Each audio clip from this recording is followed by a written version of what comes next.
अवाजी समातुन ताईं radio voice of Sindh London. ॾेखारिस ॾुखनि गूंदर गस पिरीअ जो सुहाई सूरनि कई हेकांदी होतसीं।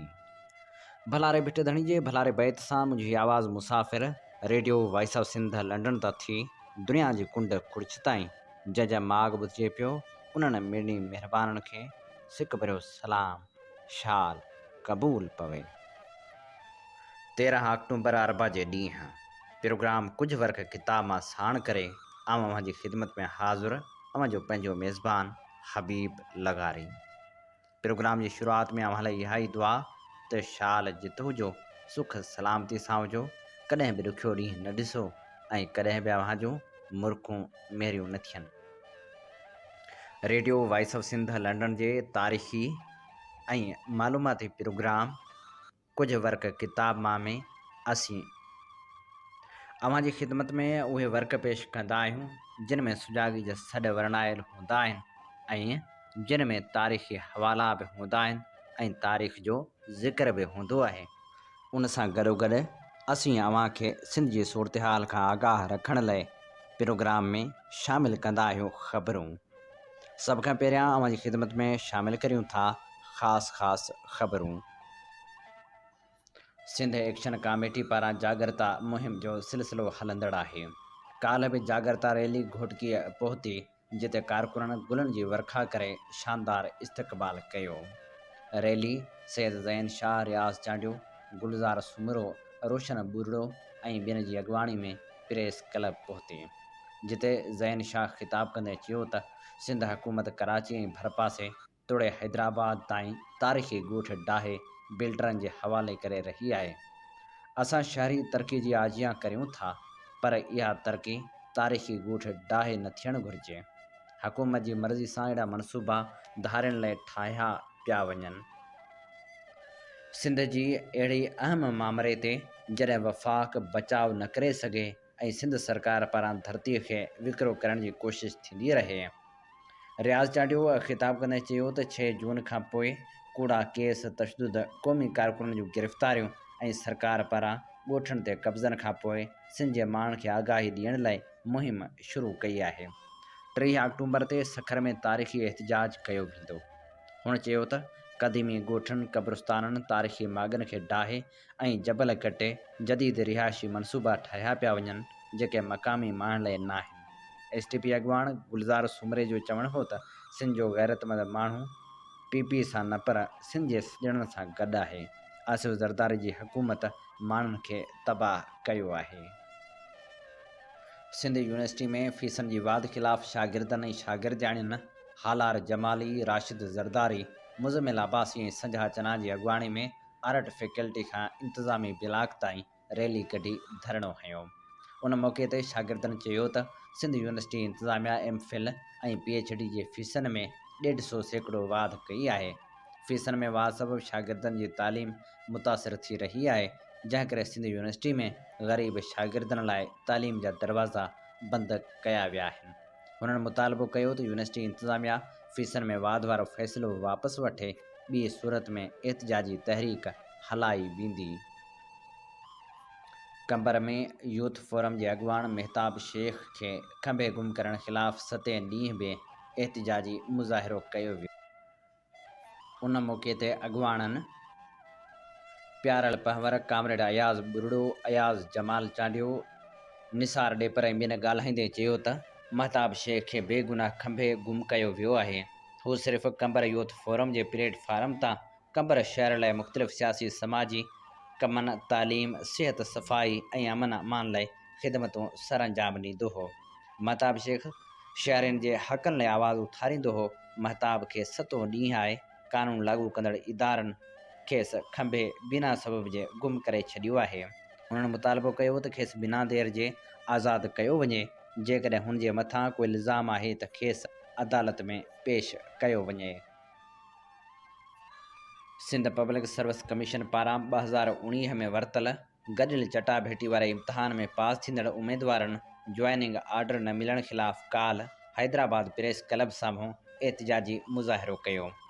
उन मौक़े ते अबू बकर हालार, आकाश हाजन शोरो, मोहम्मद मूसा ऐं ॿिनि चयो त सिंध सरकार हाई कोर्ट जे 3 जून 2021 वारे फ़ैसिले जो जवाज़ ॼाणाए संदन नौकरियुनि जा आर्डर रोके छॾिया आहिनि, जॾहिं त 3 जून वारे फ़ैसिले में संदन इम्तिहान CCA 19 जो को बि ज़िक्र नाहे। हुन चयो त ताज़ो एग्रीकल्चर जे उमेदवारनि खे जॉइनिंग ॾिनी वई आहे, पर असांखे नौकरी नथी मिले। उहा सिंध सरकार जी ॿ अखियाई आहे। हुन चयो त नौकरी करण लाइ असांजी उमिरि जी हद पिणु वधंदी पई वञे, जंहिं सबबु सख़्तु परेशान आहियूं। हुननि लाॻापियल इख़्तियारनि खे अपील कई त पास थियल उमेदवारनि खे जल्द आर्डर ॾेई इंसाफ़ फ़राहम कयो वञे। हुन चयो त जेकॾहिं इंसाफ़ न ॾिनो वियो त असां एहतिजाजी मुज़ाहिरो कंदासीं। ग्रीन रूरल डेवलपमेंट ऑर्गेनाइज़ेशन जो चेयरमैन ऐं नाले वारो सियासी समाजी अॻुवाण ग़ुलाम हैदर मलूखाणी 63 सालनि जी ॼमार में कराची जी अस्पताल में लाॾाणो करे वियो। संसद जनाज़े निमाज़ ॻोठ शेरखान मलूखाणी में अदा कई वई, जंहिंमें मुख़्तलिफ़ सियासी समाजी अॻुवाणनि शिरकत कई। ग़ुलाम हैदर मलूखाणी समाजी कमनि में तमामु घणो अॻभरो रहियो। हुन भिटशाह सूफ़ी यूनिवर्सिटी समेत पब्लिक स्कूल जे क़याम ऐं लॉकडाउन दौरान मुतासिर ख़ानदान जी मदद लाइ पिणु अहम किरदारु अदा कयो। जॾहिं त संदसि न्याणी सना मलूखाणी 2013 जी इलेक्शन में मटियारी जे क़ौमी तख़्त ते मखदूम अमीन फ़हीम साम्हूं आज़ादु उमेदवार तौरु चूंड में हिसो वरितो हो। गढ़ी हसन इंडस्ट्री ऐं ॿियनि शाख़नि में पाणी खोट ख़िलाफ़ आबादगारनि एहतिजाजी मुज़ाहिरो कयो। आबादगारनि ने हारियुनि मंज़ूर अहमद सरकी, मीर मोहम्मद सरकी, मोहम्मद रहीम कुंडराणी, मोहम्मद उमर, ग़ुलाम कादर खोसो, जवाद खोसो, मौला बख्श ज़ौर ऐं ॿियनि आबपाशी इंतिज़ामिया खे पाणी जी हथरादू खोड़ जो ज़िम्मेवार करार ॾींदे सख़्तु एहतिजाज कयो। हुननि दाहींदे चयो त गढ़ी हसन इंडस्ट्री हींअर शाख समेत ॿिनि शाखनि ऐं वाहन में अमलदारनि AC ऐं SDO पाणी खोट करे नाहक कयो आहे। हुननि चयो त नोटिस वठी असांखे इंसाफ़ ॾियारियो वञे। मिठियाणी भरिसां ॻोठ पुराणो कारखानो में मुबैना तशदुद में ॻोरहारी औरत जो ॿार फौत थियण वारे वाक़े ख़िलाफ़ प्रेस क्लब नौशरो फिरोज़ अॻियां मासूम ॿार जो लाश खणी एहतिजाज कयो वियो। उन मौक़े ते मुतासिर औरत शबाना सोलंकी जे मुड़ुसु पंहिंजे न्याणे जो लाश हथनि ते खणी ॿुधायो त काल्ह ज़रीना, निज़ाम, साजिद ऐं ॿियनि घर ते हमिलो कयो, लतूं ऐं मुकूं हणी मुंहिंजी ज़ाल शबाना खे बेहोश करे छॾियो, जंहिंखे असां नौशरो फिरोज़ इस्पताल खणी आयासीं, जिते हुन फौत थियल न्याणी खे जनमु ॾिनो। हुन चयो त डॉक्टरियाणी असांखे ॿुधायो त पेट में धक लॻण करे ॿार फौत थियो आहे। हुननि मुतालबो कयो त तशदुद कंदड़ जवाबदारनि खे फ़ौरी तौरु गिरफ़्तार कयो वञे। थरपारकर ज़िले जे डीपले, इस्लामकोट ऐं नगर पारकर जे इलाइक़नि जे रिणकंदीअ वारे पासे मौजूदु लूण जे खाणियुनि मां रोज़ानो हज़ारें टन लूण जी पैदावार थियण बावजूदु इलाइक़नि में टके जी बि तरक़ी नाहे थी सघे। खाणनि जूं लीज़ूं मनपसंद माण्हुनि जे हवाले हुजण करे इलाइक़े में बेरोज़गारी बि ख़तमु नाहे थी सघी। वसीलनि जा मालिक अॼु बि बुखूं काटे ख़ुदकशियूं करण ते मजबूर बणियल आहिनि, जॾहिं त सरकार खे लीज़न एवज़ मिलंदड़ रक़म पिणु इलाइक़े ऐं माण्हुनि ते ख़र्च थियण बदिरां हड़प थी रही आहे, जंहिं सबबु लूण खाणियुनि वारा इलाइक़ा अॼु बि तरक़ी खां वांझियल आहिनि ऐं लूण जे खाणियुनि ॾांहुं वेंदड़ ॻोठाण जी सहूलियत लाइ ठहियल जेके रोड हुआ उहे बि हज़ारें टन लूण खणंदड़ वॾियुनि गाॾियुनि जे करे तबाह थी विया आहिनि, जंहिं सबबु ॻोठाणा वेतर मुश्किलातुनि में अची विया आहिनि। इन सिलसिले में थर टेक्निकल फोरम जे अॻुवाणनि दयाल सहराई, अता मोहम्मद रिंद, हमीर सुरेश ऐं ॿियनि चयो त थर में 200 जे लॻभॻि लूण जा सन आहिनि, जिन मां माहिवार हज़ारें टन लूण कढी ॿाहिरियां लीज़ होल्डर माहिवार किरोड़ें रुपया कमाए रहिया आहिनि। कानून मूजिबि उन्हनि लूण जे ढंढनि वेझो रहंदड़ ॻोठनि खे सरकार तोड़े ठेकेदार कंपनियुनि खे बुनियादी सहूलियतूं ॾियणियूं आहिनि, जेके उन्हनि खे अॼु ॾींहं ताईं मुयसरु नाहिनि।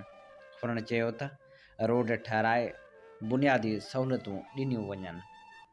वफ़ाक़ी हुकूमत चयो आहे त DG ISI जी मुक़ररी में अथॉरिटी वज़ीर आज़म आहे। नए DGISI लाइ क़ानूनी तरीक़ेकार खे इख़्तियार कयो वेंदो। वफ़ाक़ी काबीना जे इजलास खां पोइ सहाफ़ियुनि सां ॻाल्हाईंदे इतलात ऐं नशरियात वारे वफ़ाक़ी वज़ीर फ़वाद चौधरी चयो आहे त DGISI जी मुक़ररी लाइ क़ानूनी तरीक़ेकार इख़्तियार कयो वेंदो ऐं समूरा आइनी ऐं क़ानूनी तरीक़े मूजिबि तक़ाज़ाऊं समूरियूं पूरियूं कयूं वेंदियूं।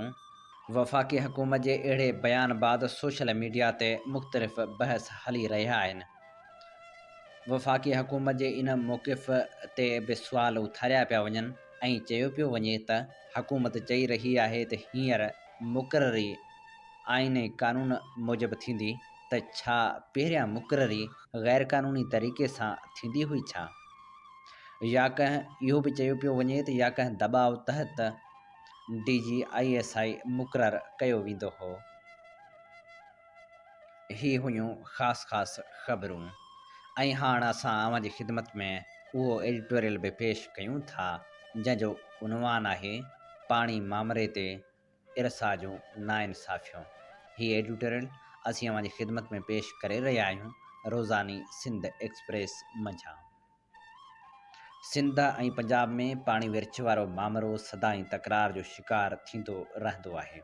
ॿिन्ही सूबनि में पाणी मामले ते केतिरा ई बहस थींदा रहंदा आहिनि, पर पंजाब न रुॻो 1991 वारे ठाह जो एतिराम न कंदो आहे, पर सिंधु दरिया मां पंहिंजी मर्ज़ी मूजिबि पाणी जी खणत जारी रखंदो आहे, जंहिंजे करे न रुॻो सिंध पाणी खोट खे भोॻींदी आहे, पर उन जी ज़रई मईशत बि सख़्तु मुतासिर थींदी रहंदी आहे। उनखां सवाइ असांजो रवैयो बि सिंध सां बहितर नज़र नथो अचे। अरसा जहिड़ो इदारो जेको पाणी जी मुनसिफ़ाणी विर्छ खे यकीनी बणाइण लाइ जोड़ियो वियो हो, उहो रुॻो पंजाब जी विंगार वही रहियो आहे। अहिड़ी रीति वरी बि नुक़सानु सिंध जो ई थी रहियो आहे, जंहिं ते इरसा ऐं पंजाब अखियूं ॿूटे वेठा आहिनि। सिंध हुकूमत गुज़िरियल केतिरे अरसे खां पाणी खोट ख़िलाफ़ दाहीं रही आहे, पर उन जे शिकायतुनि खे अणॿुधो कयो पियो वञे। हिन वक़्तु सिंध जो मौक़िफ़ इहो ई आहे त पाणी मुआहदे खां सवाइ विर्छ जी का बि रिथा क़बूल न कई वेंदी। काल्होकी आयल ख़बर मूजिबि इन मामले ते सूमर वारे ॾींहुं वज़ीरअला हाउस में इजलास थियो, जंहिंमें पाणी मामलनि जे वफ़ाक़ी वज़ीर मुनस इलाही जी मुआवनत, वफ़ाक़ी पाणी बाबति secretary Shahzad Bangash, joint secretary महर अली शाह ऐं डायरेक्टर अशर अब्बासी ज़ेदी कई, जॾहिं त वॾे वज़ीर जी मुआवनत संस टीम कई, जंहिंमें आबपाशी वारो वज़ीर Jam Khan Shoro, chairman PND Hasan Naqvi, chief engineer आबपाशी शामिल ज़रीफ़ खोड़ो, मेंबर इरसा ज़ाहिद जुड़ेजो, वॾे वज़ीर जो एडिशनल सेक्रेटरी फयाज़ जतोई ऐं ॿिया पिणु शरीक थिया।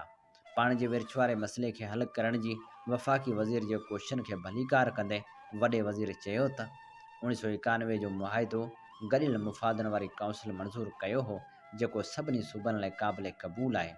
असांखे हिकु नंढड़ी शिकायत आहे त असां चाहियूं था त वफ़ाक़ी हुकूमत इरसा खे मज़बूत करे त जीअं उहो पाणी जे मुआहिदे खे संस हक़ीक़ी रूह मुताबिक़ लागू करे सघे। हुन चयो त इरसा मुआहिदे ते अमल कराइण में नाकाम थी वियो आहे ऐं पंजाब खे लिंक कैनाल खुलण जी इजाज़त ॾिनी वई आहे। सिंध जे वॾे वज़ीर ख़रीफ़ दौरान 3 दर्जे वारे फार्मूले जे असरनि ते बहस कंदे चयो त जेकॾहिं पाणी 3 दर्जनि वारे फार्मूले मुताबिक़ विरहायो वियो त पंजाब, KPK ऐं बलूचिस्तान खे वधीक पाणी मिलंदो। उन जी वज़ाहत मुराद अली शाह हीअं बि कई त 73.68 MAF पाणी दस्तियाब आहे ऐं ख़रीफ़ दौरान पंजाब खे 3 दर्जनि वारे फार्मूले तहत 38.21 MAF, सिंध खे 31.80 MAF, बलूचिस्तान खे 2.85 MAF, KPK खे 0.82 MAF पाणी मिलंदो। हुन चयो त 91 जे मुआहिदे तहत पंजाब खे 36.57 MAF, सिंध खे 33.49 MAF, बलूचिस्तान खे 2.81 MAF ऐं KPK खे 0.80 MAF पाणी मिलंदो। 1991 मुआहिदे ऐं 3 दर्जे वारे फार्मूले में फ़र्क़ु ॾेखारियो वियो आहे त पंजाब खे 1.64 MAF, बलूचिस्तान खे 0.04 MAF ऐं ख़ैबर पख्तूनख्वा खे 0.2 2 MAF पाणी वधीक मिलंदो, जॾहिं त सिंध खे 1.69 MAF घटि पाणी मिलंदो। मुराद शाह चयो त संसद हुकूमत कॾहिं बि 3 दर्जन वारे फार्मूले खे क़बूल न कंदी। असीं सम्झूं था त सिंध में हिन वक़्तु पाणी जी सख़्त खोट हली रही आहे ऐं उन खां सवाइ इरसा जहिड़ी रीत सिंध सां पाणी जी विरछ में मामले में नाइंसाफ़ी करे रहियो आहे, उहो सिलसिलो बंदि थियणु घुरिजे। छाकाणि त गुज़िरियल केतिरनि ॾहाकनि खां सिंध लाॻीतो पाणी खोट खे मुंहुं ॾेई रहियो आहे। सिंधु दरिया में घुरिबल पाणी न छॾण जे करे न रुॻो सिंध जो डेल्टा तबाह थी वियो आहे, पर ज़मीन में लूणियाठ बि वधी रही आहे। तंहिं करे ज़रूरत इन ॻाल्हि जी आहे त सिंध खे संसद हिसे जो पाणी फ़ौरी तौरु ॾिनो वञे। हीअ असीं अव्हां जी ख़िदमत में पेश करे रहिया हुआसीं एडिटोरियल, जेको लिखियलु हो रोज़ानी सिंध एक्सप्रेस जो। अव्हीं ॿुधी रहिया आहियो प्रोग्राम कुझु वर्क किताब मां, ऐं आउं अव्हां जो मेज़बान आहियां हबीब लगारी। हीउ प्रोग्राम अव्हां जी ख़िदमत में पेश कयो पियो वञे दुनिया जे पहिरें Sindhi web radio voice of Sindh London तां। Radio voice of Sindh London ऐं voice of Sindh television Sindh जे तर्जुमान वारो किरदारु अदा करे रहिया आहिनि, जितां सिंध में थींदड़ हर बेवाजिबी ऐं क़ौमी मसइलनि ते आवाज़ु उथारियो वेंदो आहे। इल्मु, अदब, सियासी, समाजी ऐं सक़ाफ़ती सरगर्मियुनि खे पिणु अवलील जे बुनियाद ते नशर करे अव्हां ताईं पहुचाईंदा आहियूं। पंहिंजे क़ौमी आवाज़ खे घर घर पहुचाइण में पंहिंजो क़ौमी किरदारु अदा करियो। 24 कलाक नशर थींदड़ हिननि क़ौमी इदारनि खे अव्हां जे साथ, सहकार ऐं माली सहायता जी ज़रूरत आहे। अचो सुजाॻी जे हिन सफ़र में सुजाॻी जा सॾ वर्णायो ऐं असां सां हमक़दम थियो। प्रोग्राम में हाणे वर्क वरायूं था मुफ़्कर आज़म जदीद क़ौमपरस्ती जे बानी साईं GM सैद जे किताब जदीद सियासत जा 9 रतन, ऐं शामिल करियूं था उन मज़मून मां चूंड वर्क जेको हुन सर सैयद अहमद ख़ान ते लिखियो आहे। साईं GM सैद लिखे थो त सर सैयद न सिर्फ़ु मुस्लमान जे मथां ऐं तबिके जी हिफ़ाज़त लाइ मुल्क जी आज़ादी ऐं ॿी तरक़ी जी तजवीज़ जे ख़िलाफ़ हो, बल्कि बुनियादी तरह अवाम खे इख़्तियार मिलण जे बि ख़िलाफ़ हो। आम माण्हुनि खे चूंडण ज़रिए नुमाइंदगी जे सुवाल ते हुन जो सवाल नवीस मौलाना अल्ताफ़ हुसैन हाली हेठीं तरह लिखे थो। अंग्रेज़ी अख़बार जा मुसलमाननि ख़िलाफ़ आर्टिकल निकिरंदा रहिया थे, जंहिं करे अंग्रेज़नि जो रवैयो मुसलमान जे ख़िलाफ़ थींदो वियो। कचहरियूं ऐं दफ़्तर मुसलमान नौकरनि खां ख़ाली थींदा विया। फ़ौज में उन्हनि जी भर्ती बंदि थी वई। उन्हनि खे दरबारियुनि में घटि सॾायो वेंदो हो। उन्हनि ॻाल्हियुनि संसद दिलि खे घणो सदमो पहुचायो। उन मां पतो पइजे थो त हुनजी दिलि कहिड़े तबिके लाइ ॾुखे थी। उन खां पोइ जॾहिं कांग्रेस तरफ़ां क़ानून साज़ असेंबलियुनि में आम वोटरनि जे एवज़ी नुमाइंदनि मोकिलण जो ठहराव पास थियो त उनजी सख़्त मुखालफ़त कयाई। उन ते लखनऊ जे हिकु जलसे में तक़रीर कंदे ज़ाहिर कयाई त जनाब आला वाइसराय हिंद जी मजलिस में गॾु वेहण लाइ इहा ॻाल्हि लाज़मी हुई त उहो माण्हू मोज़ेज़ ऐं ख़ानदानी घर सां वास्तो रखंदड़ हुजे। छा असांजे मुल्क जा रईस उहो पसंदि कंदा त हिकु अदना क़ौम या अदना दर्जे जो माण्हू, जेतोणीकि उहो BA या MA पास कयल हुजे, उन जे मथां हुकूमत करे ऐं संदन जाइदाद, माल ऐं इज़त जो निगहबान थिए? असां कॾहिं बि अहिड़ी ॻाल्हि क़बूल करे न सघंदासूं। सरकारी कुर्सी जो दर्जो निहायत मथां आहे, उन ते ख़ानदानी इज़त वारे खां सवाइ ॿिए खे न विहारणु घुरिजे। वाइसराय बहादुर कहिड़ी तरह अहिड़े घटि दर्जे जे माण्हुनि खे मुंहिंजा कलेग यानी हम मजलिस ऐं हमकार सॾण लाइ तयारु थींदो। ॿिए मौक़े ते जॾहिं कांग्रेस तरफ़ां सिविल सर्विस मुल्की नौकरियुनि में मुक़ाबले जे इम्तिहान जी घुर कई वई त हुन पंहिंजी तक़रीर में चयो त विलायत में त डेवक ऐं दर्जी जो पुटु मुक़ाबले जे इम्तिहान में वेही सघे थो। इम्तिहान पास करण खां पोइ जॾहिं घटि ज़ात वारो माण्हू हिते असां ते हुकूमत करणु अचे थो त असांखे उन ॻाल्हि जो पतो नथो पवे त उहो माण्हू ख़ानदानी घराणे मां हो या घटि दर्जे जे माण्हुनि मां। लेकिन हिते हिंदुस्तान जो अहवालु जुदागानो आहे। हिते जा शरीफ़ ख़ानदान माण्हू कहिड़ी तरह सां घटि ज़ात जे माण्हुनि खे, जिन जी जड़ बुनियाद खां उहे वाक़ुफ़ु आहिनि, पाण ते हुकूमत करणु ॾींदा या उनखे पसंदि कंदा। न सिर्फ़ु एतिरो पर पोइ ज़माने में मिस्टर बेग जे मशवरे ते अंग्रेज़नि जी हर बुरे कम जी हू पुठ भराई करणु लॻो। अंग्रेज़ी हुकूमत जॾहिं उत्तर ओलहंदे हिंद में आज़ाद पठाणनि खे पंहिंजे मातहत करण लाइ रिथ सोची ऐं उन वास्ते लश्कर वग़ैरह जे ख़र्च लाइ बजट में रक़म विधी त कांग्रेस तरफ़ां जंहिंखे हीअ हिंदनि जी जमायत सॼे मुस्लमाननि खे उन में शमूलियत खां मनह कंदो हो, उन जी मुखालफ़त थी त हिन उन मामले जी हिमायत लाइ डिफेंस काउंस ठाही। उन जे ज़रिए हेठी तरह अंग्रेज़नि जी पुठ भराई में ठहराव पेश कयो। हिन अंजमन जी राय में हीअ अमर निहायत ज़रूरी आहे त हिंदुस्तान में हिकु क़ौमी फ़ौज हुजे। तंहिं करे ही अंजमन इन राय जी सख़्त मुखालिफ़ आहे त फ़ौज ऐं उन जे मौजूदा ख़र्चनि में कमी कई वञे। उन ठहराव जी हिमायत में तक़रीर कंदे सर सैयद फरमायो त मुल्की फ़ौज में इज़ाफ़ो कयो वञे। हिंदुस्तान में अंग्रेज़ी लश्कर जो तइदाद मुंहिंजी राय मूजिबि तमामु घटि आहे। हिकु मौक़े ते मूं लॉर्ड डिफरन सां उन मज़मून ते घणो बहस कयो हो ऐं मूं उन ॻाल्हि ते ज़ोर ॾिनो हो त सरहद जी हिफ़ाज़त लाइ फ़ौज नाकाफ़ी आहे।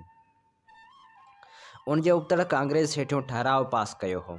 सरहद जी पेशकदमी जी पॉलिसी सल्तनत बरतानिया वास्ते ऐं हिंदुस्तान जे मुफ़ाद लाइ नुक़सानकार आहे, छाकाणि त उन करे हिंदुस्तान जी हद खां ॿाहिरि फ़ौजी मुहिमूं खड़ियूं कयूं वञनि थियूं, जिन मां क़ीमती जानियूं हिक पासे तल्फ़ थियनि थियूं ऐं रईअ जो पैसो ॿिए पासे ज़ाया थिए थो।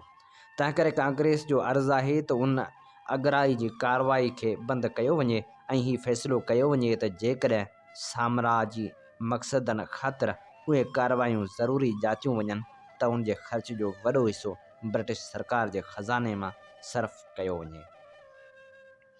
सर सैयद मुस्लिम सियासत खे क़बीलाई ऐं तबक़ाती मुफ़ाद जे बुनियाद ते हलाइण जी कोशिशि कई। उन ॻाल्हि खे ख़्याल में रखंदे हुन क़ौमी ऐं मुल्की मुफ़ाद जे ख़िलाफ़ आज़ादी ऐं इस्लाहात जे अवामी तहरीकनि जी मुखालफ़त करणु शुरू कई। उन पॉलिसी मुसलमान जे मथिएं तबक़नि ते जे अॻे ई क़बीलाई ऐं शख़्सी मुफ़ाद तलबी ताईं महदूद हुआ, एतिरो असरु विधो जो अञा ताईं हूअ उन मर्ज़ मां आज़ादु थी न सघिया आहिनि। हिंदू कामोरो या शाहूकार बि ख़ुदि मतलबी खां आज़ादु कोन हो, लेकिन उन्हनि में मुल्की ऐं क़ौमी मुफ़ाद जो अहसासु बि हो। हुननि खे सिधी या अणसिधी तरह उन ॾिस में मदद मिलण जो इम्कान हो, लेकिन मुसलमान जो मथां तबिक़ो शख़्सी मुफ़ाद खे क़ौमी ऐं मुल्की मुफ़ाद ख़ातिर क़ुर्बान करणु त न सिखियो आहे, पर अञा हुननि में तबक़ाती मुफ़ाद जो शऊर बि को ख़ैर को पैदा थियो आहे।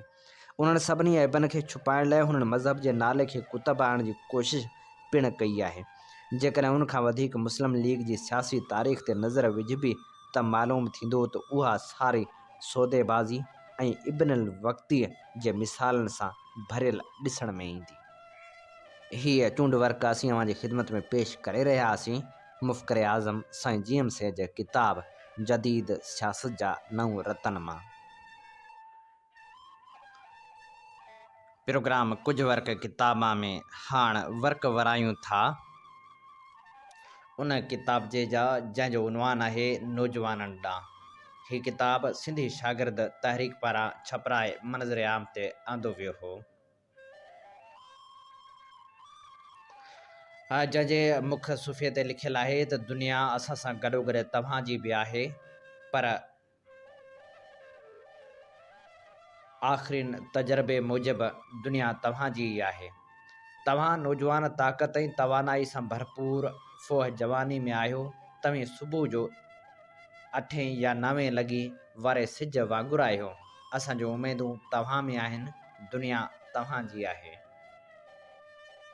हिन किताब में डॉक्टर जे उनवान सां लिखियलु आहे त सम्झो खणी तव्हांखे इल्मु ऐं साइंस जी चङी तालीम मिली आहे ऐं हींअर तव्हीं डॉक्टर बणिजणु चाहियो था। सुभाणे हिकिड़ो फाटल ऐं पुराणनि कपिड़नि वारो हिकु ग़रीब माण्हू कंहिं बीमार औरत खे ॾिसण लाइ तव्हांखे कोठणु अचे थो। हू तव्हांखे हिकु अहिड़े पाड़े में वठी वञे थो जंहिंजूं घटियूं बिल्कुलु तंग ऐं सोढ़ियूं आहिनि। एतिरे क़दुरु जो उतां ॿिनि माण्हुनि जो हिक ॿिए सां गॾिजी हलण बि मुश्किल आहे। उते तव्हांखे हिकु बदबूदार जाइ में हेठि झुकी ॾींहं जी रोशनी में मथे चढ़णो पवे थो। तव्हीं ॿ-4 कन किचिरे सां सथियल ॾाका उरांघे जॾहिं मथे पहुचो था, तॾहिं तव्हीं हिकु छिॻियल खट ते उन बीमार औरत खे सुम्हियल ॾिसो था।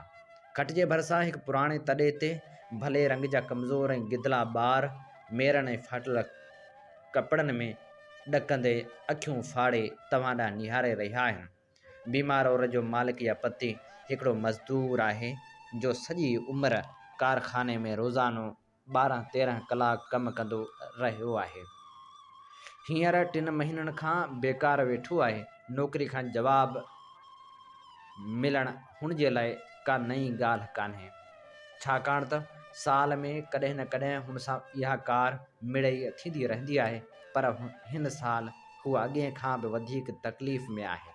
उन जो सबबु हीअ आहे जो हुन खां अॻु जॾहिं बि हूअ बीमार पवंदो हो या खेसि नौकिरी खां जवाबु मिलंदो हो, तॾहिं संसि घरवारी कोन को पोहियो करे वक़्त खे मुंहुं ॾींदी हुई। शायदि हू तव्हांजे ई घर जा भांडा ऐं बर्तन साफ़ कंदी रही हुजे ऐं अहिड़ी तरह ॿारनि जी पालना लाइ 5-7 रुपया कमाए वठंदी हुजे, पर हिन दफ़े त हू वेचारी बि 3 महीननि खां बीमार थी बिस्तरे दाख़िल आहे। संसि बीमारी खां पोइ समूरो घर ऐं नंढा ॿार अजीब मुसीबत में मुब्तला आहिनि। डॉक्टर साहिब ही त अव्हां हिते पहुचण सां ई सम्झी वरितो हूंदो त हिन औरत जी बीमारी जो सबबु फ़क़्ति जिस्मानी कमज़ोरी, काफ़ी ताक़तवर खाधे जी अनाहठ ऐं साफ़ हवा जी कमी आहे। महिरबानी करे ॿुधायो त अव्हीं हिन मरीज़ लाइ कहिड़ो नुस्ख़ो तजवीज़ कंदा। छा रोज़ानो सैर, खीर, शहर खां ॿाहिरि कंहिं खुलियल मैदान में हवाखोरी, कंहिं चङी हवादार जाइ ऐं काफ़ी रोशनी वारे कमरे में सुम्हणु बेशक सुठी तजवीज़ आहे, पर अव्हांखे हीअ ॻाल्हि बि विसारणु न घुरिजे त जेकॾहिं हिकु ग़रीब औरत वटि मथियूं समूरियूं शयूं मौजूदु हुजनि हा त पोइ हूअ अव्हां सां सलाह करण खां अॻु में वठंदी रहे हा। जेकॾहिं तव्हां में सचुपचु इंसानी हमदर्दी जो जज़्बो मौजूदु आहे ऐं जेकॾहिं तव्हीं खुलियल रीत ॻाल्हाए ॼाणो था ऐं तव्हांजे चहिरे मां ईमानदारी ज़ाहिर थिए थी, त पोइ हिन मां तव्हांखे घणनि ई ॻाल्हियुनि जी ख़बर पइजी सघे थी। हूअ तव्हांखे ॿुधाईंदा त पासे वारी कोठीअ में जेका औरत खंगी रही आहे ऐं जंहिंजो दर्दनाक आवाज़ ॿुधी तव्हांखे ॾकणी वठी वञे थी, सा कपिड़नि धोअण वारी हिकु ग़रीब औरत आहे। हेठि मंज़िल में रहंदड़ समूरा ॿार बुख़ार जी तकलीफ़ जे करे दाहूं करे रहिया आहिनि। सभ खां हेठि मंज़िल में रहंदड़ धोपाली हलंदड़ सियारे जी पिछाड़ी ताईं जेरी रही न सघंदी ऐं भरवारी जाइ में रहंदड़ माण्हुनि जी हालत हिन माई खां बि वधीक ख़तरनाक आहे। हिन सभिनी बीमार माण्हुनि लाइ तव्हीं छा कंदा? छा हुन लाइ ताक़त वारो खाधो, आब हवा जी तब्दीली ऐं हल्की वर्ज़िश तजवीज़ कंदा? मां सम्झां थो त तव्हीं ज़रूरु चाहींदा हूंदा त तव्हीं कीअं बि करे हिन खे जेकर उहा ई सलाह ॾियो, पर अफ़सोस जो तव्हां हुननि खे उहा सलाह ॾियण जी पाण में हिमत सारे नथा सघो ऐं आख़िर तव्हीं बि ॿियनि वांगुरु क़िस्मत ऐं नसीब खे ॻाल्हाईंदा पुठिते मोटी अचो था। ॿिए ॾींहुं जॾहिं अञा तव्हीं हिननि दोज़ख समा जाइनि में रहंदड़ बदकिस्मत माण्हुनि जे नसीब ते वीचार करे रहिया आहियो, त तव्हांजो साथी तव्हांखे ॿुधाए थो त काल्ह हिकिड़ो पटे वालो खेसि छॾणु आयो हो ऐं पाण सां हिकिड़ी आलीशान गाॾी में वठी आयो हो। अॼु उहो साॻियो माण्हू वरी आयो ऐं खेसि हिकु शाही महलात में रहंदड़ हिकु बेगम साहिबा जी नब्ज़ ॾेखारण लाइ वठी वियो हो। हुन परी पेकर औरत खे राति जो निंड न अचण जी बीमारी हुई। हुन पंहिंजी समूरी हयाती हार सिंगार, खेल तमाशनि, क़िस्मे क़िस्मे खाइण खाराइण ऐं दावतनि ॾियण ऐं पंहिंजे बेवकूफ़ मुड़ुस झेड़ा करण में गुज़ारी आहे। तव्हीं हुन लाइ तजवीज़ करियो था वस पुॼंदे ख़राब आदतूं घटाइण, सादियूं ऐं हल्कियूं ग़िज़ाऊं, हवा साफ़ ऐं पसार करणु, स्वभाव खे थधो रखणु ऐं जिस्मानी कंहिं बि पोरियो न करण जी कमी खे कंहिं हद ताईं पूरी करण लाइ पंहिंजे कमरे जे अंदरि ई हल्की कसरत करणु वग़ैरह। हिकिड़ी उन लाइ मरी रही आहे त खेसि सॼी उमिरि न कॾहिं पूरो खाधो सुठो मिलियो आहे ऐं न काफ़ी आराम, ऐं ॿी उन करे तकलीफ़ हेठि आहे ऐं छाकाणि त खेसि पंहिंजी हयाती में अञा ताईं इहा बि ख़बर कान्हे त महिनत करणु छा खे चइबो आहे। जेकॾहिं तव्हीं उन कमज़ोर इख़लाक़ वारनि माण्हुनि मंझां आहियो जे जहिड़ो वाव ॾिसंदा आहिनि तहिड़ी पुठ ॾींदा आहिनि, जे निहायत ख़ौफ़नाक नाज़ुक हालत में पैदा थियण खां पोइ बि फ़क़्ति हिकु थधे साह खणण या शरबत जे हिकिड़े गिलास पीअण सां ठरी वेंदा आहिनि, त आहिस्ते आहिस्ते तव्हांखे अहिड़े दुखदायक नज़ारनि खे ॾिसण जी आदत पइजी वेंदी ऐं तव्हां में पिणु हैवान जो मादो पैदा थी वेंदो ऐं तव्हांजो मक़सदु बि फ़क़्ति ऐश पसंदि माण्हुनि जे विच में रहण ई हूंदो, जंहिंजो नतीजो हीउ निकिरंदो जो तव्हां हिन गप में फासण खां पोइ मुसीबत ज़दा माण्हुनि जी ख़बरगिरी खां सफ़ा रहिजी वेंदा। पर जेकॾहिं तव्हीं इंसान आहियो ऐं पंहिंजी दिली जज़्बात खां कंहिं अमली कमु वठण जी ताक़त रखो था ऐं तव्हांजे हैवानी मादे तव्हांजे ज़मीर खे धोखो न ॾिनो आहे, त पोइ हिकिड़े ॾींहुं तव्हां पंहिंजे दिलि में हीअं चवंदा घर ॾांहुं वरंदा, न हीअ अन्याय आहे, हीअ बेइंसाफ़ी आहे।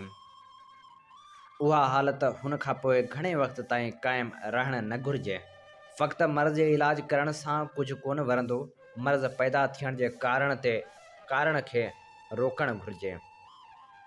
इहा हक़ीक़त आहे त जेकॾहिं माण्हुनि खे पंहिंजी मानी टुकर हासिलु करण लाइ के सहूलियतूं मुयसरु थी वञनि ऐं हू कंहिं हद ताईं इल्मु बि हासिलु करे सघनि, त पोइ चई सघिजे थो त असांजे रोगनि ऐं मरीज़नि जो तइदादु घणे हद ताईं हूंद घटिजी वञे ऐं ॿियूं बीमारियूं बि ग़ाइब थी वञनि। हिकमत ऐं थुल्हा किताब वञी खॾ में पवनि। साफ़ हवा, ताक़तवर खाधो ऐं आम रिवाजी महिनत उहे बुनियादी ॻाल्हियूं आहिनि। उन्हनि खां सवाइ डॉक्टरी जूं समूरियूं ॻाल्हियूं चालबाज़ी ऐं धोखेबाज़ी खां सवाइ ॿियो कुझु बि न आहिनि। बसि जंहिं ॾींहुं उहे ॻाल्हियूं तव्हांजी सम्झ में अची वेंदियूं त ॾींहुं चइबो त तव्हां सोशलिज़म साम्यवाद खे सम्झी वरितो आहे।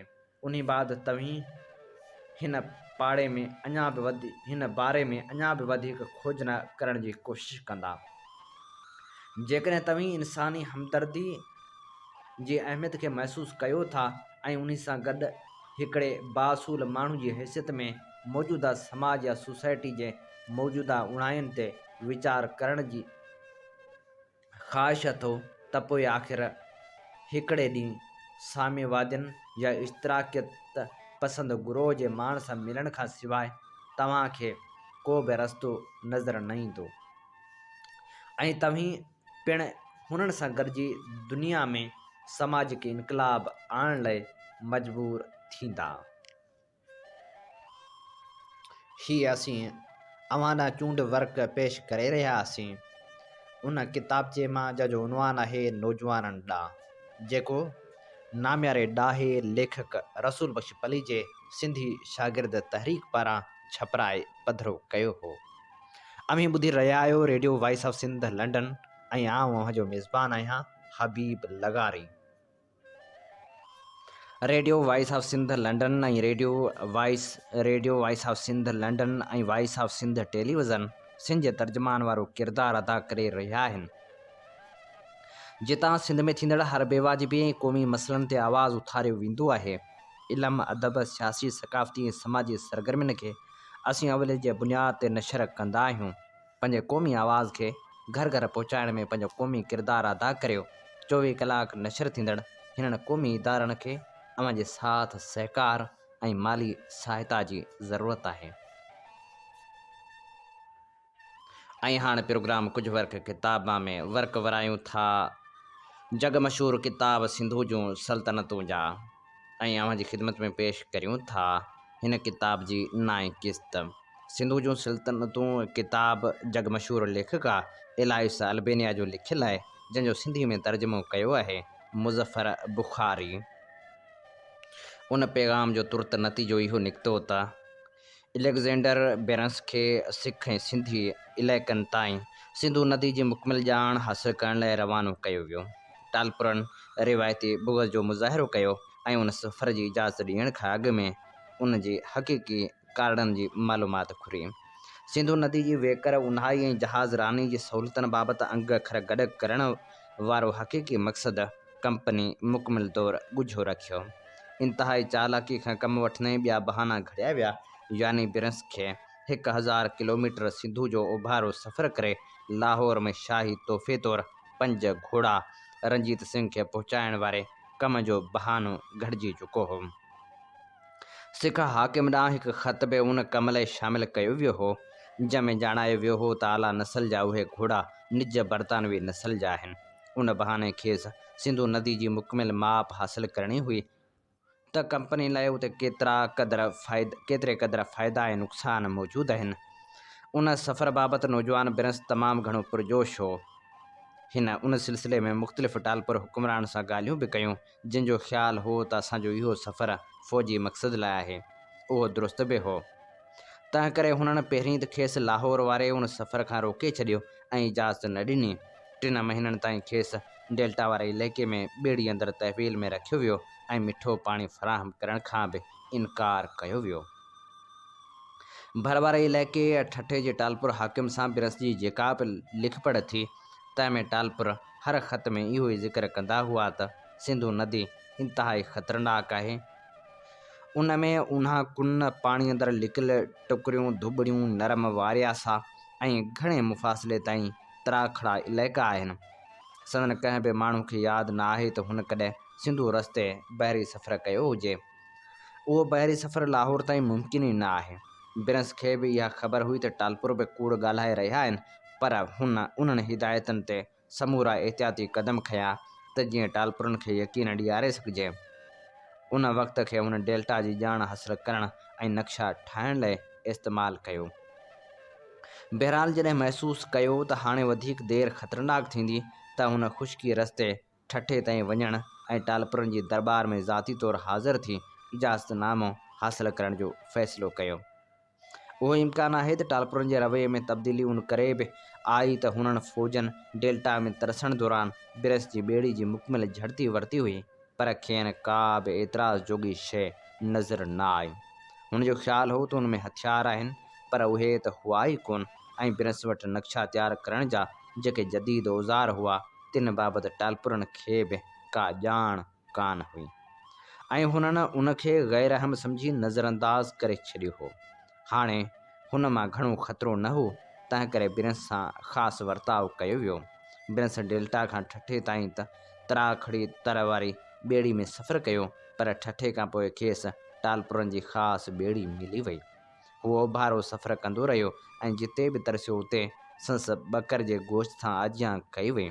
हीउ मासूम माण्हू संस तमामु घणी ख़िदमत ऐं महिमानदारी में मसरूफ़ हुआ, पर खेनि ख़बर न हुई त हू जल्द बरतानवी राज में शामिलु थियण वारा आहिनि ऐं आज़ादी वारा ॾींहं पूरा थिया।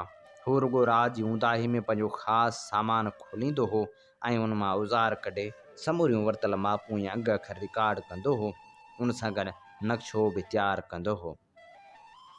पंहिंजे किताब सिंधु ऐं पंजाब जे दरियानि बाबति यादगिरियूं में हू लिखी चुको आहे त सिंधु नदी में जहाज़ रानी मुमकिन आहे ऐं इलाइक़े ते कब्ज़े लाइ बि माहौल तयारु आहे। बरतानिया सरकार बिना कंहिं तकलीफ़ जे सिंधु नदी या रस्ते बहरी जहाज़ शुरू करे सघे थी। रुॻो बखर वारो क़िलो ई वाहिद अहम पोज़ीशन आहे ऐं उन ते कब्ज़े खां पोइ बि का रंडक बाक़ी न रहंदी।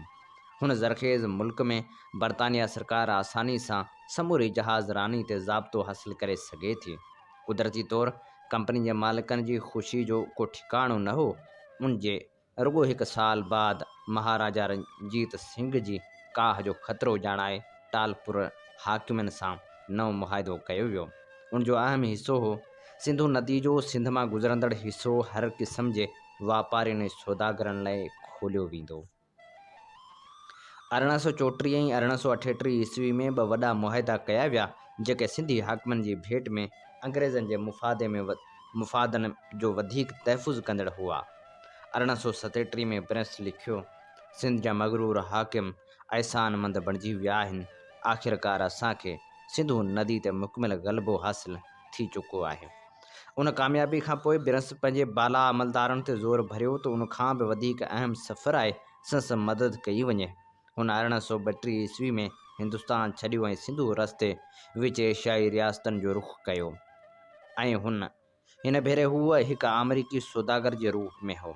उहा बि हिकु दिलचस्प मुहिम हुई ऐं 1834 ईस्वी में वापसि इंग्लैंड पहुचण ते हुन उन सफ़र जो तफ़सील 3 जुल्दनि में बुख़ारा जो सफ़र नाले किताब में पेश कयो आहे।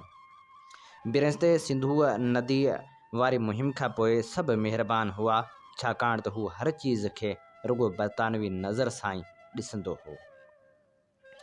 बिरंस जो नालो एलेक्जेंडर बिरंस हो, उन करे संस कम खे ॾिसंदे खेसि संस यूनानी हमनाम एलेक्जेंडर द ग्रेट सां भेटियो वेंदो हो। बिरंस त बस सरसरी अंदाज़ में उहा दावा कई हुई त हू जदीद दौर जो पहिरियों यूरोपी शख़्स आहे जंहिं सिंधु नदी ज़रिए बहरी सफ़र कयो आहे। हू उनजी तस्दीक कंदे चवे थो त लाहौर में हर रोज़ु असांखे उहो ई ॿुधायो वेंदो हो त आउं ॿियो एलेक्जेंडर यानी सिकंदर सानी आहियां जंहिं अहिड़ो ॾुखियो बहरी सफ़र कयो आहे। बहरहाल पंहिंजे सफ़र जी अहमियत जो ज़िक्र कंदे हू लिखे थो, असां जीअं सिंधु नदी रस्ते उभारो सफ़र शुरू कयो त उहा ख़बर परे परे ताईं पहुची वई ऐं माण्हू मैलनि जो पंधु करे असांखे ॾिसणु ईंदा हुआ। हिकु सैद जेको दरिया जे कप ते बीठल हो त असांखे गुज़रंदे ॾिसी वॾे आवाज़ सां चयो, अफ़सोस सिंध हथनि मां वई हली। अंग्रेज़नि दरिया ॾिसी वरितो आहे ऐं उहो ई फतह जो रस्तो आहे। लंडन में त बिरंस जे सफ़र जी हाक मची वई, हर को उनजो ज़िक्र करणु लॻो हो। बरतानवी प्रेस त खेसि इंडस बिरंस जो नालो ॾिनो ऐं आम माण्हू खेसि ब्राइटन जो बादशाह सॾणु लॻा। फ्रेंच ऐं बरतानवी जाग्राफिकल सोसाइटियुनि खेसि मेडलिना पेरस जे एशियाटिक सोसाइटी चयो त उहे नूर जूं लकीरूं आहिनि जेके हुन एशिया जे उन अड़ांगे इलाइक़े में सफ़र कंदे कढियूं आहिनि। मीडिया बि वसाकीन घटायो। मंथली रिव्यू लिखियो, असां सिंधु ऐं गंगा जा ख़ज़ाना ॻोल्हे लधा आहिनि, हाणे उहे सभु असांजी अज़ीम सल्तनत ब्रिटिश इंडिया जे क़दमनि में हूंदा। स्पेक्टेटर नाले हिकु रिसाले लिखियो, क़दीम एलेक्जेंडर त सिंधु ऐं उन में शामिलु थींदड़ नदियुनि जो लहिवारो सफ़र कयो हो, पर असांजे जदीद एलेक्जेंडर त उनजो उभारो सफ़र कयो आहे। हुन जे लिखियलु किताब पब्लिशर जॉन मरी लाइ ख़ुशहाली जा दरवाज़ा खोले छॾिया। 1835 ऐं 1839 में उहो किताब ॿीहर छापियो वियो ऐं ईंदड़ 20 सालनि ताईं जर्मन, इटालियन, फ्रेंच ऐं स्पेनी ज़बान समेत केतिरनि ई ॿोलियुनि में उनजा तर्जुमा बि थी चुका हुआ। उन समूरे शौक़ ऐं मुहिम जुई खां हटी करे ॾिसिजे त बिरंस जो किताब हिकु मुआशी मनसूबो हो त सिंधु नदी खे वापार ऐं जहाज़ रानी लाइ इस्तेमालु कयो वञे। उन सिलसिले में बिरंस चङो मुचारो मुतालियो बि कयो हो ऐं हू विलियम रॉबर्टसन जे किताब हिस्ट्री ऑफ अमेरिका खां घणो मुतासिर बि नज़र अचे थो। विलियम रॉबर्टसन जे किताब हिकु नई धरती ते होशियार यूरोपी माण्हुनि लाइ अहम बणाए छॾियो हो। उत्तर अमेरिका जे मिठनि पाणियुनि में सफ़र लाइ जेके बाफ़ जे इंजणनि वारा जहाज़ इस्तेमालु कया विया, ईस्ट इंडिया कंपनी जे मुलाज़िमनि बि उन जे इस्तेमाल ते ध्यानु ॾियणु शुरू कयो। भारत जी मिसिसिपी या हेडसन नदी जहिड़ो दर्जो रखंदड़ सिंधु नदी में बि उहे जहाज़ इस्तेमालु करे उन ज़रख़ेज़ इलाइक़े मां फ़ाइदो हासिलु करण जी कोशिश कई वई। मेलकम जे मरासिले ऐं बिरंस जे सफ़रगर जी कंपनी खे लालची बणाए छॾियो ऐं हुननि सिंधु वसीले उन सरज़मीन ते पेर ॼमाइण ऐं कब्ज़े जी कोशिश शुरू करे छॾी। जीअं बिरंस चयो हो त पंहिंजे अंदर में सिंधु ख़ुदि हिकु वॾी हासिलात आहे, पर उन मां मुकमिल लुत्फ़ हासिलु करण जो रस्तो कुझु अड़ांघो बि हो। उन में को बि शक न आहे त बिरंस जे किताब हिंदुस्तान जे ओलह तरफ़ न रुगो ध्यानु छिकायो पर सहूलियतुनि खां बि आगाह कयो। पर इहो बि सच आहे त उन जे करे ई अफ़गानिस्तान में जानी नुक़सानु बर्दाश्त करणो पियो ऐं नाकामियूं ॾिसणियूं पियूं। अफ़गानिस्तान में अंग्रेज़नि खे पहिरीं सभ खां वॾी नाकामी ॾिसणी पई हुई। बिरंस जे सफ़र जी पुॼाणी सफ़रनामे जे पधिरे थियण खां तुर्त पोइ गवर्नर जनरल ऑकलैंड बिरंस खे तरक़ी ॾेई काबिल में खेसि कंपनी जो पॉलिटिकल एजेंट मुक़ररु कयो। काबिल में ॿियों भेरो मुक़ररु थियण ते बिरंस खे ख़बर पई त रूस जो नुमाइंदो वल्कीविश ख़तरनाक इरादा रखे थो ऐं हू हिंदुस्तान ते रूस अफ़गान काह जूं सिटाऊं सटे रहियो आहे। बावजूदु उनजे त बिरंस कलकते ॾांहुं ख़त लिखी काबल जे बादशाह दोस्त मोहम्मद सां राब्ता वधाइण ते ज़ोर भरियो, पर ऑकलैंड उन्हनि ते को बि ध्यानु न ॾिनो ऐं उन जे उबतड़ हुन अफ़गानिस्तान ते हमले जी मंज़ूरी ॾेई छॾी। ऑकलैंड इन सिलसिले में सबब ॼाणाया। खेसि शक आहे त अफ़गान मनसूबा ठाहे रहिया आहिनि त सिंधु नदी जे कपनि ऐं उनखां बि अॻिते ताईं ईरानी इख़्तियार वधायो वञे ऐं कब्ज़ो कयो वञे। उन में को बि शक न आहे त उहा ऑकलैंड जी इख़्तिरा हुई त हुन जेके कुझु ॼाणायो हो सो दरअसल संस जी सोच जो अक्स हो। 1838 ईस्वी जे ख़िज़ा में जेको लश्कर हिंदुस्तान खां रवानो थियो हो तंहिंखे हुन ॾेह जो नालो ॾिनो हो जेको संदन न हो, यानी बम्बई ऐं कलकत्ते जी फ़ौज खे सिंधु जी फ़ौज जो नालो ॾिनो वियो हो। लश्कर ओलह जे तरफ़ सफ़र शुरू कयो। उहा टालपुरनि सां 1834 ईस्वी में कयल मुआहिदे जी भञकड़ी हुई त सिंधु नदी रस्ते लश्कर ऐं फ़ौजी साज़ सामान मुंतक़िल न कयो वेंदो। बिरस जे बुखारा जे सफ़र जो ज़िक्र हर फ़ौजी जे ज़ुबान ते हो ऐं हुन जेका मंज़र कशी कई हुई त माण्हुनि खे वधीक सोचण ई न ॾिनो। हू सिंध जे ऋण पट मां थींदा सिंधु नदी मां गुज़रंदा वञी बूलान लक ताईं पहुता। उते राशन ख़तमु थी चुको हो ऐं बलोचनि जूं राइफ़लूं अंग्रेज़ फ़ौजनि खे चूंडे चूंडे क़त्ल करे रहियूं हुयूं ऐं संदन उठनि ते बि कब्ज़ो करे वरितो हो। हिकु आफ़ीसर चवणु लॻो त उहो सभु कुझु रुॻो बिरस जे दिलकश मंज़रकशी जे करे भोगणो पियो आहे। बलोचिस्तान जो नज़ारो ख़ुश्क ऐं रेती सां भरियल वादियूं ऐं ऊचा नंगा जबल हुआ। उहो सभु कुझु अंग्रेज़नि जे उमेदनि जे बिल्कुलु उबतड़ हो ऐं फ़ौज अहिड़ी सूरतहाल खां बिल्कुलु आगाह न हुई। समय फ़ौजी रुॻो बुख विघे मरी विया। सख़्तियूं सही नेठि हू वञी ऊंदाही ऐं भिड़भांग अफ़गानिस्तान पहुता जंहिंखे बिरस परियुनि जो देस करार ॾिनो हो। जॾहिं ग़ज़नी ऐं काबिल में दाख़िल थिया त खेनि मक़ामी माण्हुनि जी सर्द मोहरी ऐं खोरे अंदाज़ जे करे अञा बि वधीक झटिको लॻो। फ़ौजनि जो ख़्यालु हो त हू काबिल में जीअं ई पहुचंदा त माण्हू कतारूं लॻाए बीठल हूंदा। संदन शानदार आदर भाव थींदो। हर को शुक्रगुज़ार नज़रनि सां नज़र ईंदो। काबिल जूं हसीनाऊं ॿाहूं खोले संदन आजियां कंदियूं ऐं मथान गुल निछावर कंदियूं। पर हिते त उनजे उबतड़ कावड़ किरोध ऐं नफ़रत संदन मुंतज़र हुई, छाकाणि त हुननि नथे चाहियो त बरतानिया संदन बादशाह खे हटाए। 1840 में इंडस आर्मी या सिंधु जी फ़ौज जो अकल ठिकाणे अची चुको हो। बरतानिया में उन कामयाबी जी साराह थी रही हुई ऐं माण्हू ख़ुशि हुआ त इंग्लैंड जी सल्तनत वधी रही आहे। सिकंदर आज़म जे वक़्त जे हिकु तारीख़दान लिखियो हो, हिंदुस्तान जे हमले जी वॾी मनसूबाबंदी कई वई हुई, पर फतह खां पोइ ख़बर पई त उहा अहिड़ी क़ौम आहे जंहिंखां सिकंदर मुकमिल तौरु अणॼाण आहे। बरतानिया जी नई राणी बिरस ऐं सल्तनत जी ख़िदमत कंदड़ ॿियनि अमलदारनि खे नाइट जे ख़िताब सां नवाज़ियो। हाउस ऑफ कॉमन्स ऐं लॉर्ड्स सिंधु जी फ़ौज जा थोरा मञा ऐं सर जॉन हॉब हाउस बहादुर ऐं बहितरीन कामयाबियूं माणींदड़ फ़ौज जी साराह में हिकु तक़रीर कई त हुननि तहज़ीब खे सिंधु जे किनारनि ताईं पखेड़े छॾियो आहे। सिकंदर आज़म खां पोइ उहा पहिरीं यूरोपी फ़ौज आहे जंहिं सिंधु नदी पार करण ऐं उन जा ॿई किनारा हासिलु करण जो एज़ाज़ माणियो आहे। पर उहे ख़ुशियूं घणी देरि ताईं बरक़रार न रहियूं ऐं आरज़ी साबित थियूं, छाकाणि त मज़ूल कयल अफ़गानियुनि जवाबी कारवायूं तकड़ियूं ई शुरू करे छॾियूं। उन बग़ावत जो पहिरियों शिकार ख़ुदि नौजवान हीरो बिरसी बणियो। जीअं काबिल जा ख़ान पंहिंजे इतिहादियुनि ॾांहुं लिखनि था, असीं शींहं वांगुरु सिकंदर बिरस जे घर में दाख़िल थियासीं। दलेर जोधनि घर ते चइनी तरफ़नि खां हमिलो कयो ऐं सिकंदर बिरस ऐं ॿियनि फ़िरंगियुनि खे क़त्ल करे छॾियो। सभिनी खे तलवारुनि सां टुकर करे खेनि जहनम रसीद करे छॾियो। अहिड़ी तरह अंग्रेज़नि खे बि ख़बर पइजी वई त अफ़गानियुनि खे सम्झण जी ज़रूरत आहे।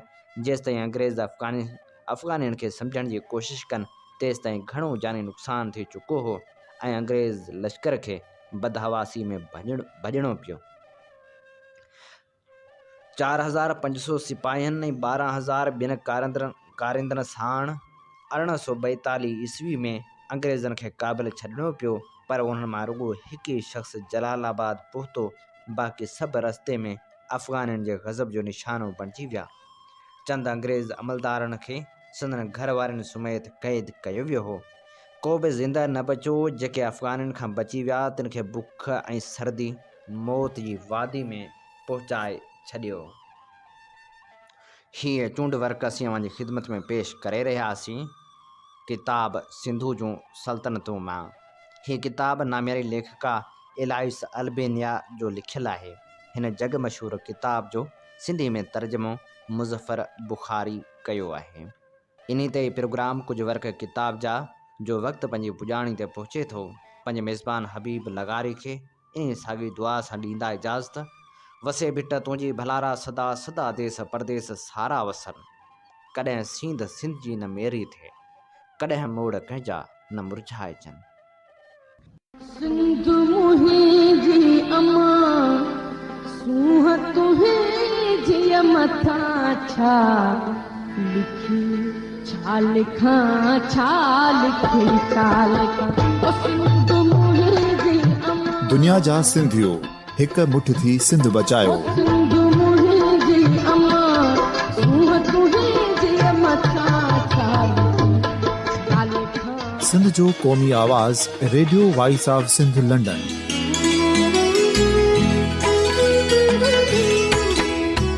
Radio voice of Sindh London पंहिंजी नशरियात में सिंध जी सियासत, समाज, इक़्तिसादियात, तारीख़, क़ौमी उमंगुनि ऐं इख़्लाक़ियात मुतलिक़ सिंध जी हक़ीक़ी तर्जुमानी कंदे प्रोग्रामनि खे असराइतो बणाइण लाइ सिंध जे घण घुरनि ऐं धरतीअ सां प्यार कंदड़ अदीबनि, दानिश्वरनि, सहाफ़ियुनि, उस्तादनि, वकीलनि ऐं हर तबिके जे मान वारनि सॼणनि खे सिंध में शऊरी इनक़लाब लाइ सहकार जो सॾु ॾियूं था।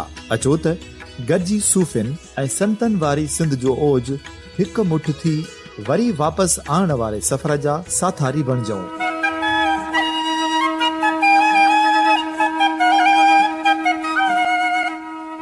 हिकु नए सुबुह जी शुरूआत जो पड़ाॾो घर घर, ॻोठ ॻोठ ऐं शहर शहर ताईं पहुचायो।